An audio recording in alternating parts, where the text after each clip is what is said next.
नमस्कार दोस्तों, मेरा नाम बीके अश्वनी है और आप देख रहे हैं आध्यात्मिक प्रयोगशाला। सर्वप्रथम तो मैं सभी भाई बहनों का दिल से धन्यवाद करता हूं जिन्होंने हमारे इस प्रोग्राम को देखा और सराहा है। ये वो कहते हैं ना, जब कोई बात दिल से निकलती है तो अगले दिल तक जाती है। मैं सच्ची बताऊं, जब मैं इस जर्नी की शुरुआत कर रहा था और जब मैंने इस सोचा कि ये प्रोग्राम करना है, तो जो मेरी मंशा थी, जो सोच थी कि किस वजह से मुझे ये दिखाना है, सभी धर्मों में लोग जो हैं वो क्या चाहते हैं, घर में सुख शांति हो, पैसा हो, आपस में प्यार हो। इसी वजह से कोई पूजा कर रहा है, कोई इबादत कर रहा है, कोई जियारत कर रहा है, अपने अपने धर्म की पद्धति अपना करके उस ऊपर वाले से उसका प्यार, आशीर्वाद, दुआ चाहते हैं ना। यही एक कारण तो होगा। लेकिन वो सब करने के बावजूद रियलिटी और फैक्ट क्या है, संसार की हालत क्या है? प्यार, भाईचारा, ये जो चार आधार हैं जीवन के, तन, मन, धन और जन, क्या ये चारों उसी रूप से, उसी सुंदर तरीके से हमारे जीवन में है? प्रैक्टिकली देखना।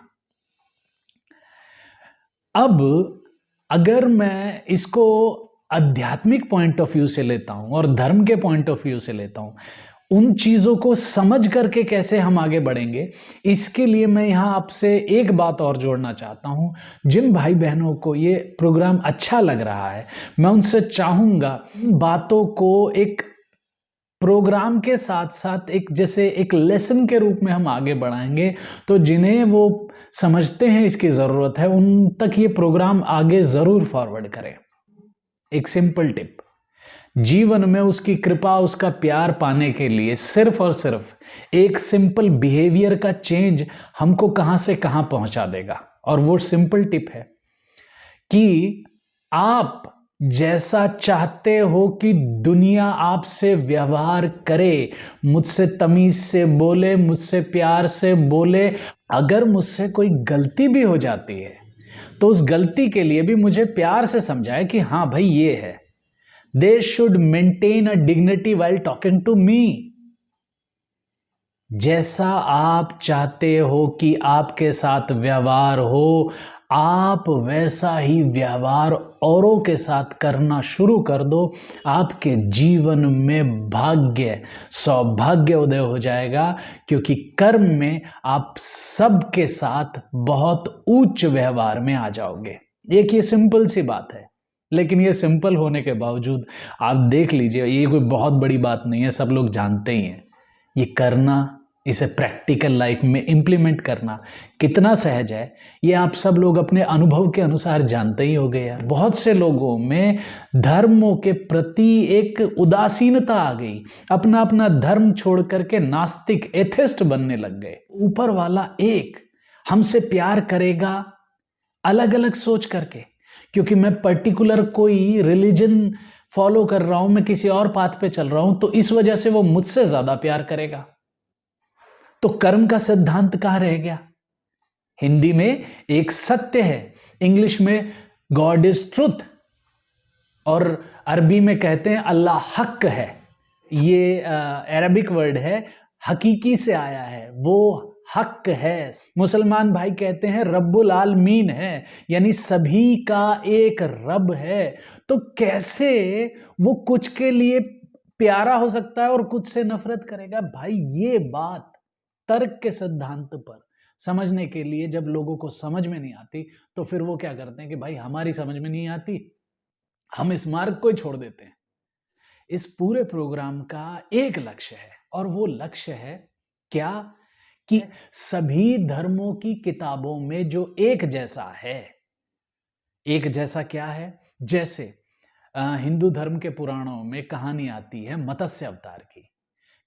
वो मत्स्य अवतार की कहानी बाइबल और कुरान में जिसे नूह की कश्ती कहा गया है, बाइबल में जिसे नोहाज आर्क कहा गया है, अगर उसमें भाषा, स्थान बदल दें, पूरी की पूरी कहानी का प्लॉट एकदम समान है। यानी कि कुछ ऐसा हुआ था, लेकिन अलग अलग भाषा होने की वजह से अलग अलग बना दिया लोगों ने। एक हिंदू भाई ने कुरान में से कोई जो भी उसे लगा कि भाई ये गलत बात है और ये उसको उठा करके देखा कि देखो जी यहाँ आपके प्रॉफिट के बारे में ये लिखा है, ये कोई अच्छा है? अब होगा क्या? उसका जवाब ढूंढने के लिए देखिए एक मुसलमान भाई उठा करके रामायण पढ़ता है। रामायण किस मंशा से पढ़ रहा है भाई? अब किस मंशा से रामायण में कमी ढूंढने के फिर उसको कुछ अच्छा दिखेगा? और उसका जवाब के लिए फिर वो एक हिंदू भाई कुरान ढूंढता है, कुरान के अंदर से निकालेगा, अच्छा यहाँ ये देखो ये ऐसे हैं, ये ऐसे।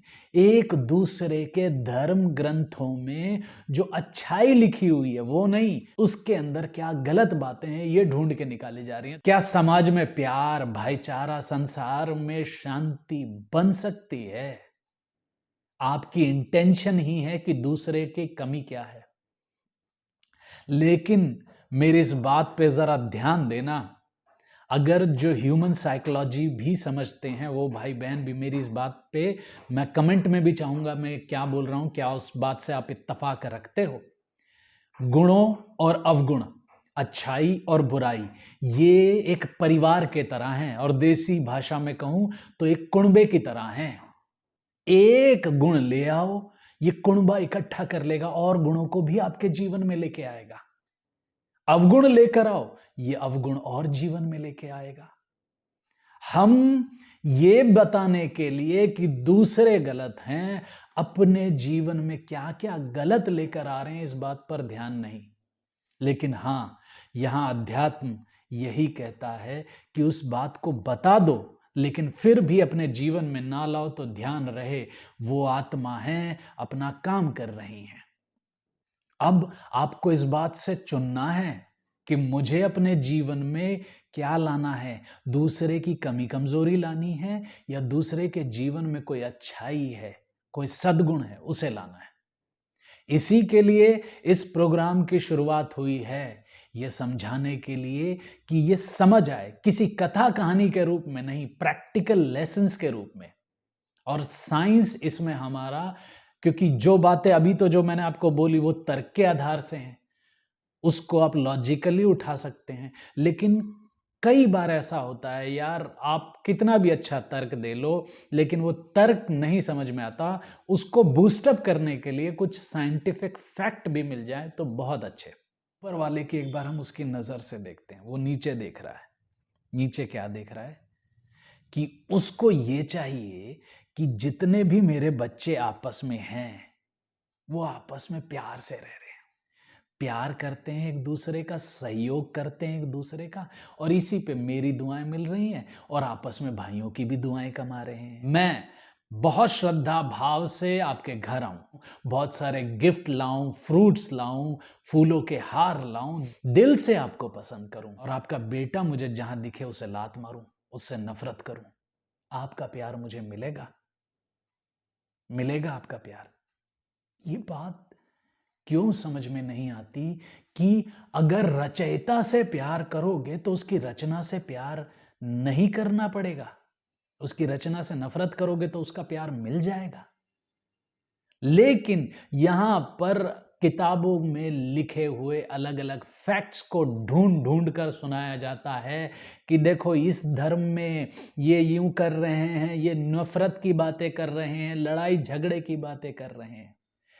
इस पूरे प्रकरण में समझने के लिए बात और समझाने के लिए बात किस तरीके से है, आप अपने अपने धर्मों में कर रहे रिचुअल से ऊपर वाले से दुआएं आशीर्वाद चाह रहे हो, एक। नंबर 2, जो इस सृष्टि के मूल सिद्धांतों में है वो है कर्म और फल, एक्शंस एंड रिएक्शंस। या तो वो होगा पहले वाला सिद्धांत या ये सिद्धांत होगा, दोनों सिद्धांत हो नहीं सकते। मैं जो बोल रहा हूं आप हो, मेरी बातों से आपको लगता है कि यार नहीं ये संभव नहीं है, प्लीज मैं चाहूंगा आपसे कि आप कमेंट सेक्शन में लिख के बताएं। यहां तक कि जो भी पुराणों में दी गई जिस प्रकार की कहानियों में जो विवरण आता है, आप उसमें से उठाकर देख लीजिए। श्री राम ने बाली को छुप कर मारा, रावण का वध करा। जब श्री राम अयोध्या पहुंचे तो उनके गुरुजी वशिष्ठ ने कहा कि आपने रावण को मारा है, ब्राह्मण हत्या की है, इस पाप के मुक्ति के लिए आपको कुछ अनुष्ठान अवश्य करने पड़ेंगे, जो श्री राम ने किए भी। किंतु अगले जन्म में जब श्री कृष्ण के रूप में उन्होंने अवतार लिया तो वही बाली एक भील के रूप में आया और उन्होंने उस भील ने श्री कृष्ण के तलवे में तीर मारा, जिससे श्री कृष्ण की मृत्यु हो गई। जब श्री राम और श्री कृष्ण जैसे देवकुल की महान आत्माएं अपने कर्म और कर्म के बंधन से मुक्त नहीं हो सकती अनुष्ठान करके, तो सोचिए कलयुगी मनुष्य कोई पाप कर्म करे, उसके बाद किसी ब्राह्मण से या किसी तांत्रिक से उसका उतारा कराएं तो क्या वो कर्म के बंधन से मुक्त हो जाएंगी? अध्यात्म की सबसे ऊंची अवस्था जो मुझे समझ में आई वो है ये कि मैं कौन और मेरा कौन, मैं कौन और मेरा कौन। और इसको पाने के 3 स्टेप्स हैं। एक स्टेप है इसको जानना, पहला स्टेप है इसको जानना, आपने सुन लिया, अच्छा मैं कौन मेरा कौन। दूसरा है मानना कि ओके ये रियलिटी है। और तीसरा और टॉप मोस्ट स्टेप है ये अनुभव कर लेना कि मैं वास्तव में कौन हूं और मेरा कौन है। इसको हम आगे चल करके समझेंगे। आप सभी का बहुत बहुत धन्यवाद।